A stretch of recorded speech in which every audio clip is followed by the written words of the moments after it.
I can show these differences in planes in a number of different ways. One is by drawing the edge. Here's the crack between two planes.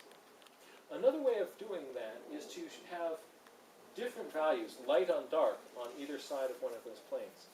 That helps this pop out as there's something that has happened when we've gone from here to here. Right?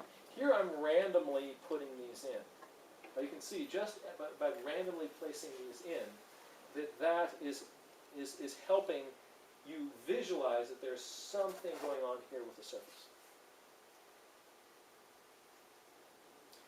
I can be a lot more sophisticated than that, though, if I'm in a place where the light comes from a constant direction. And here I've got shadows. From the light source, it's out this way. It's coming here, striking some surfaces, putting some parts of the object in shadow, and casting shadows out behind these objects. That can really help your viewer. If you're out of a place with natural light, you'll see strong sunlight, strong cast shadows, especially on a sunny day. And something that's neat about that is that a cast shadow, when it goes from being on this plane to up here on this plane, it changes direction. So if there's a shadow of a tree going across an object, each time that shadow comes across a different plane, it will change directions. So shadows can do a lot to help you be able to carve and show planes. So that's one thing we're going to stick in our quiver. But sometimes there isn't that convenient shadow, so what else do you have working for you? If I'm putting my shading in, just sort of randomly scribbling it in, these lines don't say anything about the angle of that plane. Here, I can sort of see there's something going on with values, but my markings on the inside of this plane are not doing anything to kind of help us see this is this surface, this is this other surface. If, however, when we get to the edge of a plane, I use those to intentionally change the direction of the angle of my shading strokes, that helps, that's a cue to the viewer that there's something happening right here. I don't even have to have this line here. If I have these lines coming over this way, these lines coming over this way, there's all of a sudden a change in those angles. The viewer knows, oh, there's something that is happening right here at this point. Yes? Oh, okay. By the way, if you have any questions, throw them out anytime. But there's even something more sophisticated that I can do than this that really helps us be able to carve a rock onto our page. And that is, what I've done here is these shading lines aren't in any random direction. These shading lines are in the direction that if the raindrop landed right here on the side of this rock, this block here, it would flow down like this. If this one landed here, this one would flow down here. If something landed on the side of this, it would flow in this direction. If something landed here on this face that's coming towards me, I would see it coming down like this. If something landed over here, it would be like this. What I've done is all of these angles, these lines shading these things, are lines that are pointing straight down to the ground. So this little model, this little geometric solid model that I've made here, and then marked on it with lines going straight down, is an incredibly powerful tool to help train yourself to visualize this. To see when you're kind of like, well, if something's at this angle, which direction would I put my lines? Playing around with an object like this you see how those lines change directions each time they hit a different plane? Close one eye and it's even easier to see. We're friends at home?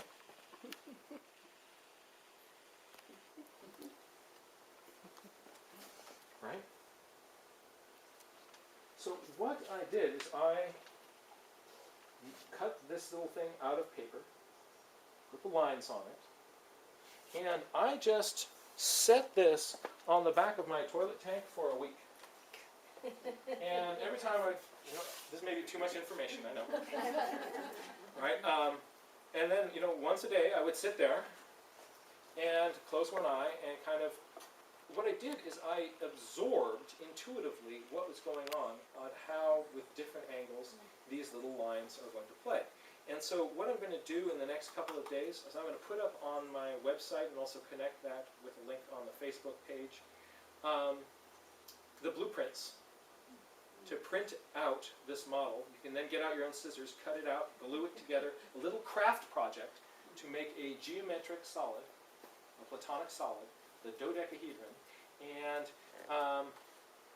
it will have the lines already drawn on it, and you can use that the same way, and it just takes a little bit of play with it to start to figure out, oh, I see, right, that's suggesting this angle, that's suggesting this angle. Yes? How many facets on that model?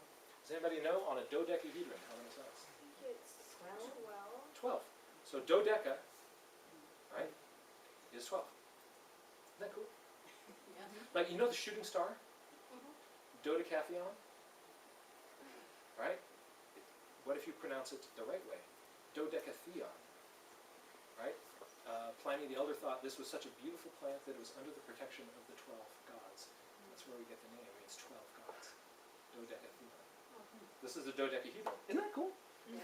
Right? So I'm going to put up the blueprints to make one of these. You can print it out, play with it, and all you have to do is just sort of like from that angle, like, oh, okay, I'm getting it. You start to goof around with this little model, and you'll get it. All right? Once you've got it, right, you're going to see in a moment that this is going to be huge in carving your rocks. There's a couple of other things we can do. And this next one is cracks that are in the rock. If there's a crack that goes across this rock, when it changes planes, that crack is going to change directions. So every time a crack goes over, just like a shadow, goes over a different plane, or a vein of quartz going through a rock, every time that hits a different plane, it will change directions. So if there are cracks, there aren't always cracks on the rocks that you're drawing, but if there are, just you go, oh, yes, right? Because you can really use those to help you be able to three-dimensionally carve these rocks. So let's take a look at what's going on with this boulder here. Right? You look at it, you can feel the different planes. You can say, all right, this slope is going this way, this slope is going this way, this slope is going this way. Why is that? What's working there? Angle of the shading. We've got the angles of the shading that's working for us. And then the value changes. Value changes on different planes, so we're saying, oh, different plane, different value. What else? Yeah, you see those cracks going up, over, as those things are doing that. The shadow, right, shows what, also what's going on there. And you can look at the direction of lines in the shadow. That's saying this is a flat surface here. So all those things are playing together. There is not a very big value range in this, right? It's a very simple value range. I have dark parts, I have middle parts, and I have light parts. But I am being intentional about so less important than, is this an 85% gray? Is what is its shape? And if I can see my sort of strokes in it, where am I going to put them? Here's another example. Right? We know that this is a flat plane coming out here and then turning down like this.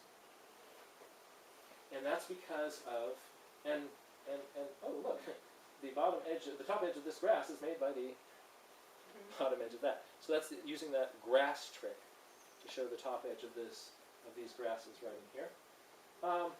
And look at what's going on with these cracks coming up here, changing their direction as they go up across the rock. Another kind of neat thing that's going on here, you see the sort of divots, these places where the lizard might hide? Right? Those points are really neat accent points on the rock here. And what I'm doing is an artistic technique called Snodgrassing. This is Snodgrassing. What Snodgrassing is a place where two cracks come together you kind of cut off that sort of inner angle and blunt it. Right? And you get this feeling of real, so look at this. So these two cracks come together, I cut it off and blunt it, same thing there. Right? And you get this feeling of like, ooh, real depth there. Geologically what's going on is that if this crack is coming down here and this crack is coming down here, this wedge in the middle of them is now being eroded from both sides. That's a more unstable part of that rock. It's going to actually make a little declivity more quickly than the rest of the rock. So nature does Snodgrassing on its own. The person who was originally sort of figured this out and started doing his drawings was a guy named Snodgrass. So that's where we get Snodgrassing. So here's a few little Snodgrass accent points. You kind of put those in at a few places that your cracks come together, and you've got these great accents in your rock. The danger of these is that they're really fun to put in. So at the start, once you start doing this, it's hard to stop. So you keep putting in all these little Snodgrassy points, and what had become an accent then becomes chocolate chips spread over the entire thing, and they lose their impact. So at the start, I recommend just playing with it wildly. Right? Goof around with the Snodgrassing, and kind of get it out of your system, so that you have fun playing with it. So it's something that's incorporated into your vocabulary, but you don't overdo it. It's easy to overdo Snodgrassing. A little bit of Snodgrassing, you've got accents everywhere. It's chocolate chips. But look at how you can imagine that, you see this outside edge comes down, out and over, and down. Look at what happens with the shading lines on it. Down, out and over, and then down. Right? See how that makes a little shelf? Then I pop in a little crack behind that, and oh, it's a little shelf. Just a moment, I'm going to do a step-by-step of how I would build up one of these drawings. But first, one more. This one shows really, really nicely the effect of these dark and light wedges. So take a look at this rock right here. All right? Now, if I have just shading lines going all the way across here, all right, okay, it's got two surfaces. But look at this, just by adding this dark wedge coming in here and this light wedge coming in here, I cover that up. See, that could just kind of come all the way over there. But the minute there's that, ooh.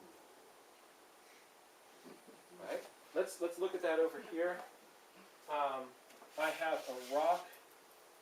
I want to look at my rock and say, all right, what is going on with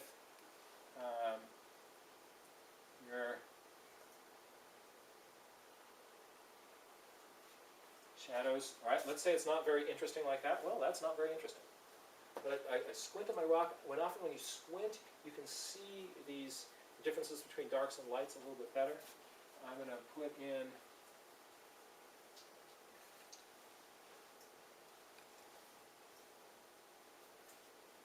rock just got a lot more interesting.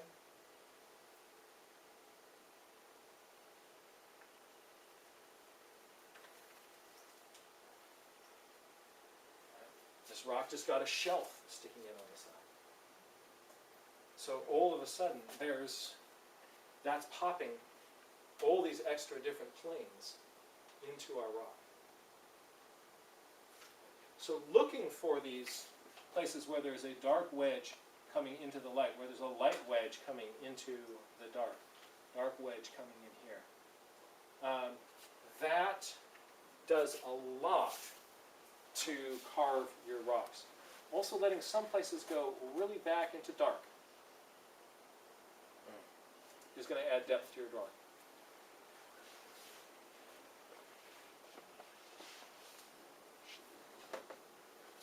Can you see these blue lines in the back of the room? So usually when I'm doing my drawings, what I'll do initially is block in my drawings very lightly with what's called a non-photo blue pencil. This is a pencil that is very, very pale, that when you're up at drawing distances, you can see what you're doing. But at once you get other lines on top of it, you will just, for practical purposes, ignore that they're there.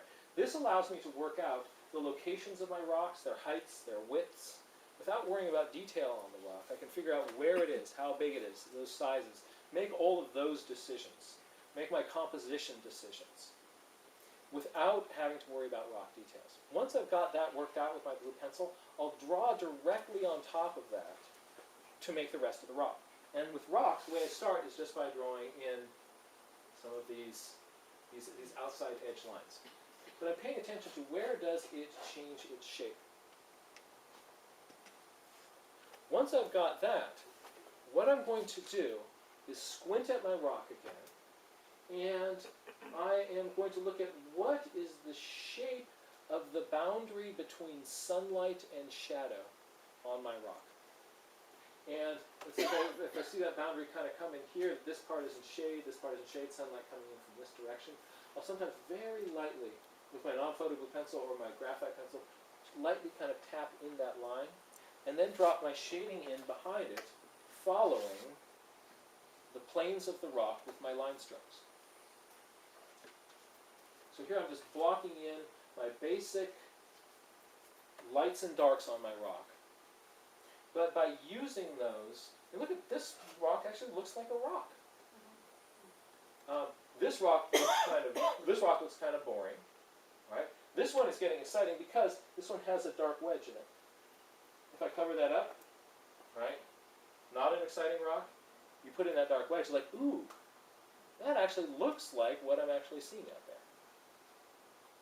So those little dark and light wedges do a lot to sculpt and shape the rock.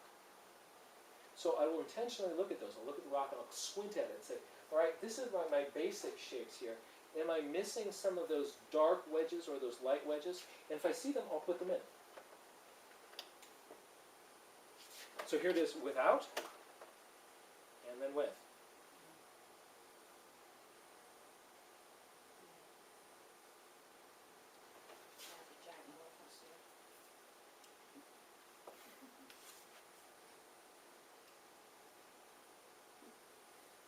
The shapes of these spaces, the angle is shown by the direction of the lines, and the shape of the plane here, the shapes of these spaces sort of carves out the boundaries between them. Really, a lot happens when you start to add those dark and light wedges. Yes? So all the lines are actually straight lines, no curved lines here. Yeah, I find when I try to kind of start curving it, my brain gets overwhelmed.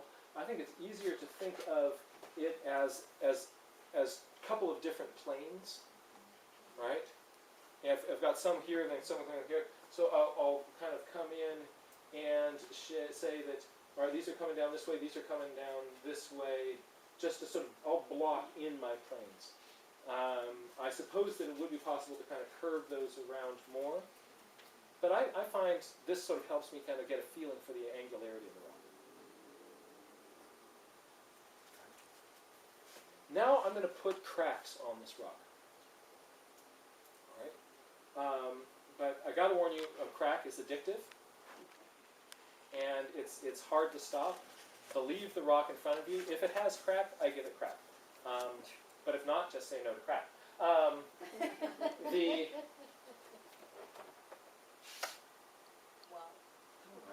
So it looks like I've just done a whole lot, but I haven't. This is just no cracks, cracks, no cracks, cracks. So look at how that makes the whole business feel like it's a lot more worked out. And also notice that I'm paying attention to where my crack comes up over an edge. It's going to change directions at each of those points where it comes to, if I'm showing a break in the planes with my line direction, I'm going to believe that with my crack and follow that with my crack. I maybe got a little bit carried away with Snodgrassing, here. You're kind of getting, especially in this part here, you kind of get that salt and pepper effect, right? Like a little bit too much Snodgrassing. But you can see that really kind of, it's fun to do. It's fun to Snodgrass. From here, what I do is, oh, by the way, I'm going to put these slides up as a blog post fairly soon. So if you want access to these again as a resource, you can. And I also want to say, This is not the only way or the right way to draw rocks. What I'm trying to do is put some rock drawing strategies into your quiver that you can then pull out as you feel is appropriate for what you see is in front of you. But I find these are things that are really helping me see planes, record planes, document what I'm seeing. It seems to be working for me right now. Now I'm going to sprinkle a little bit of detail on this. A little bit of detail goes a long way. Something to suggest the roughness and texture of the rock. I'm not going to smear it over the entire thing, but I'm going to put it particularly in the areas where sunlight is turning into shade. Those are places where you'll get more glancing light, and it will often really pick up little details. A little bit of detail goes a very long way. You see, there's not a lot, but all of a sudden you feel like, oh man, that's really worked out. These rocks are currently floating, right? If I want to ground them,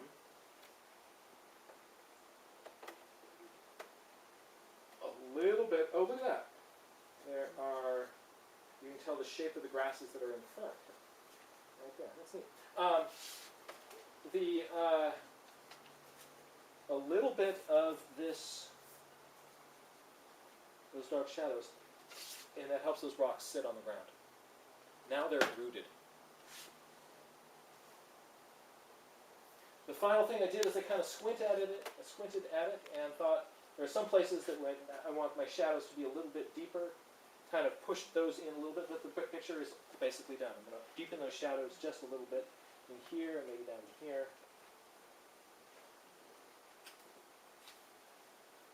So this rock, you can feel where those planes are. And so I find these tricks really, really helpful. And they're not rock specific.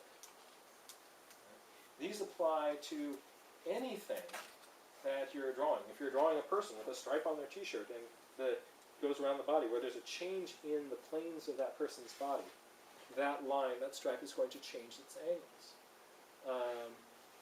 There are planes all over the place, but we usually don't see them because we're so focused on edge that we lose the planes. So I'm now starting to get myself to play with these planes. I'd probably emphasize my line work a little bit more here for demonstration purposes than I would when I'm doing. Right, that could be a subtle thing, not as glaringly. Look, here's like this kind of looks like a little bit of like, I don't know, like the jailhouse rock with these big bars across it. That effect, a little bit more subtly done, is probably where I would go with my sketchbook. But I want, if those lines show through, they can really work for me to show the shape of that rock. So, How did you do the gray? oh, this? Yeah. What I did for this gray back here is I took my slide, I brought this drawing into the program Keynote, and I selected that to get rid of the background color. So that was done in the computer afterwards. Okay, so it wasn't painted with Right, no, so there's, watercolor like that. no. Okay. But, I was just I was trying to see if I could make the whole thing, background color so there wasn't, otherwise there'd be a box around this. But that ended up not really working for me. Okay. Yes? So I see this mostly as a vertical. It brings my eye up and down. If for some reason I wanted to make it more horizontal, I could darken out toward the edge in there and maybe on the other side, or not too much. Yeah, and so this is mostly a vertical. Most of the lines you see are vertical. For rocks that are more horizontal out here, you see that these shading lines are suggesting those horizontal surfaces. So if we go back to this one, remember this suggestion of a horizontal surface out here by those shading lines. Does that answer your question?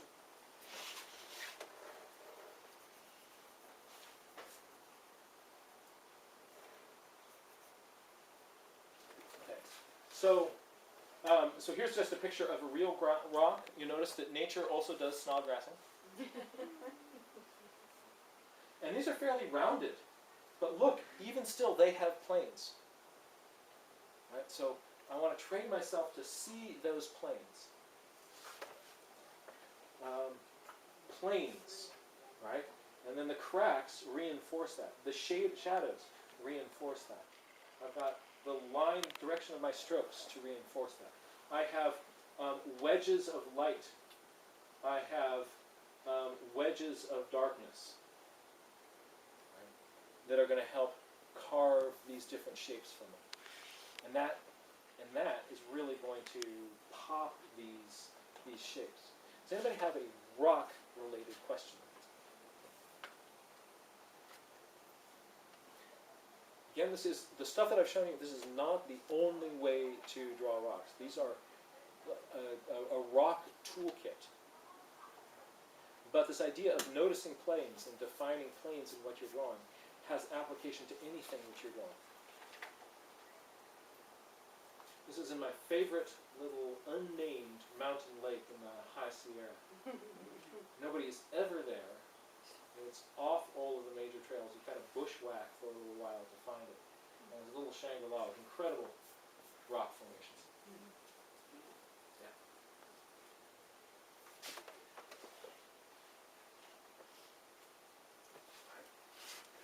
Let's take a moment to look at forests. We're going to move on from rocks.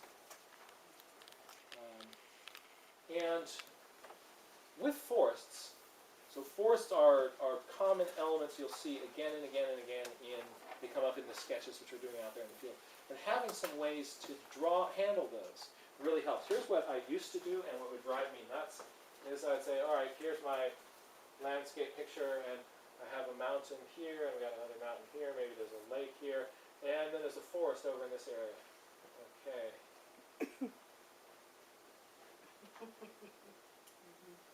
And somewhere in here, I'd get really tired of drawing trees, so my trees would get bigger and start to spread out more.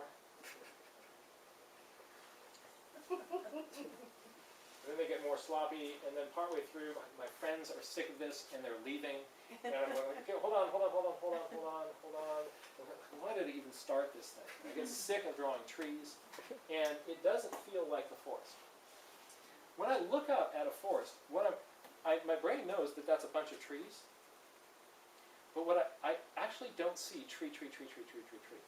I see some little tree bits poking up from it here or there, but most of what I'm seeing is the mass of the forest, the body of the forest. So trick number one on drawing trees is drawing forests is not to draw trees. Another day we'll look at tricks for drawing trees. The trick with that is not to draw leaves. Right? I know that the tree is covered with leaves, and that's what I want to do. Gotta make yourself restrained. So the trick here is actually not to draw trees. We're going to draw the forest. When we draw the tree, we don't draw its leaves, we draw the tree. So when we're drawing the forest, we actually draw the shape of the forest rather than the shape of individual trees. But we want people to look at it and feel like that forest shape is made up out of trees. So one thing that's going to really help them do that is the shape of the shape of the top of the forest. The shape of the top of the forest. And so this forest edge, if I'm careful with that, I can have just a dark zone below it. If the top edge of that looks like trees, people will go like, oh, that's all trees. Right? So that's a place I can really get a lot of bang for my pencil butt. I'm also going to be, instead of drawing a whole bunch of little details, I'm going to be working with areas of dark and light, of value, of tone. And to help me do that, a dull pencil is great. I used to do these drawings, and I would use a very sharp 0.5 millimeter mechanical pencil, and it didn't really work really well. Somebody showed up in one of my classes with a mechanical pencil that was a 0.7 millimeter. So I had this big stub of lead that stuck out, and I played with it, and I was like, oh, wow. All right, so a dull pencil is great for this. Dull pencil will make your life a lot easier. In this, we're going to use a trick of, first this sentence is going to make no sense to you, right? In a few minutes this will. Here's the sentence that makes no sense. It is, we're going to use negative downward triangles to carve positive shapes of trees. All right. At this point, if that doesn't make any sense to you, hang on. But this is going to be a big deal in making this forest work. And the last thing is that if there's a huge discrepancy between the shadow shapes that I'm putting into my forest and the sort of background color, people will read those as two different elements. I want them close enough that people will see them as the same thing. So I don't want too much of a difference between my shadow and my sort of background color of my trees. So let's take a look at what this looks like. Again, I'm starting with my non-photo blue pencil, blocking in where my trees are. I don't want to be thinking of where are the big trees when I'm also thinking of what is this big tree's shape. So I'm going to separate these in my head. First, where are my big trees hanging out? And I block that in with my non-photo blue pencil. Where are my little trees? And then I come along, and on the edge of my forest, I'm going to take a little bit of time and kind of carefully make some treetops. And in making these treetops, I want to avoid symmetry. Symmetry is the death of a forest. You don't want it to feel like a whole bunch of trees all the same size. So I've got some big, some small, some twiggy, some fuller, all right, some broad. So there's a variety of treetop shapes in there, of different heights. And the best way to do this is you just look out at the place where you're actually sitting. You look at what are you treetops doing. You could spend time with all those little treetops. Right? Then what I'm going to do is I'm going to put another row of. Do you remember how when we did grasses, we defined the stuff that was down here just by. Now here there's going to be some trees and bushes down below, and so I'm going to have to be a little bit more intentional about where the edges of this go. So what I'm going to do is I'm going to put in a shape of the bushes and trees that are in the foreground. But look at what's different here. Compare this tree with this tree. In these trees in the background, I'm drawing the tree. Here's its trunk. Here are its clumps of little needles and stuff. Here, in the foreground, I'm drawing around the edge of the tree. So here I'm drawing the tree. Here I'm putting a shell around the edge of that tree. You'll see why in just a moment. So I'm treating these really differently. Here are my trees. Here are the shapes of my trees. Because the next step, I'm just going to fill in the space between them with a solid area of tone. And you see how you look at these, you go, oh, those are trees. And because I worked around the edges of this, these things still read as trees. So if I want a little spiky part on the top of my tree here, rather than draw that in like I did here, I've worked around it. Note also that as I'm coming down here, it's a little bit darker here at the top, because what I wanted to do is to sort of absorb the darkness of these pencil strokes up here. I didn't want a line around the edge of my forest. I wanted this to look at sort of like an area of sort of forest tone. If I have my line up here and then I do this light in here, I'm going to have light down here with this little dark edge. If I make the stuff in here, especially up near the top of it where those meet, a little bit darker, then it all feels like one unit. Does that make sense? I've also noticed that I've made horizontal strokes in here with my pencil. Right? Because I made horizontal strokes, any of these strokes that show up at the end are going to feel like little shelves of foliage in here. At this point they don't. It looks like a big kind of wall. I probably could get away with just stopping here. Right? That's a reasonable, it's got enough forest shape because we see that, people look at it and go forest. But if I want to take it a little bit further, here's the downward facing triangle trick. And it basically is, if I have a tree here, and there's another tree here, a downward facing triangle of darkness between them. I have a little tree here. There's a downward facing triangle there. So what I'm going to do is from this top edge, I'm going to hang some stalactites of darkness from this top edge. And these stalactites are going to have, right, so here, and in doing this, I'm going to try to make these, also, just as I didn't want those background trees to also be the same size and shape, same with these stalactites. What I'm doing is I'm shading, getting darker towards the bottom where the two ends of those trees come together. The sides of this little stalactite are jaggedy, suggesting branches on a tree. So I didn't intentionally draw this tree. I just zigzagged over here and zigzagged over here on this side and went, oh look, that tree's there. Right? Same thing all along here. So I didn't draw a tree in here. I drew this, I drew that, and a tree appeared in the middle. And what I'm doing is I make some big, some small, variety of sizes of stalactites. And what that does is pops these little ghost tree shapes out of that background. The darker I make those stalactites, the more distinct those little tree shapes will be.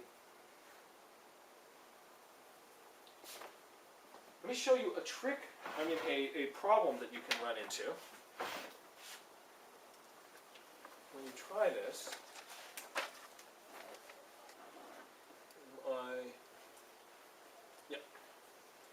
So here is my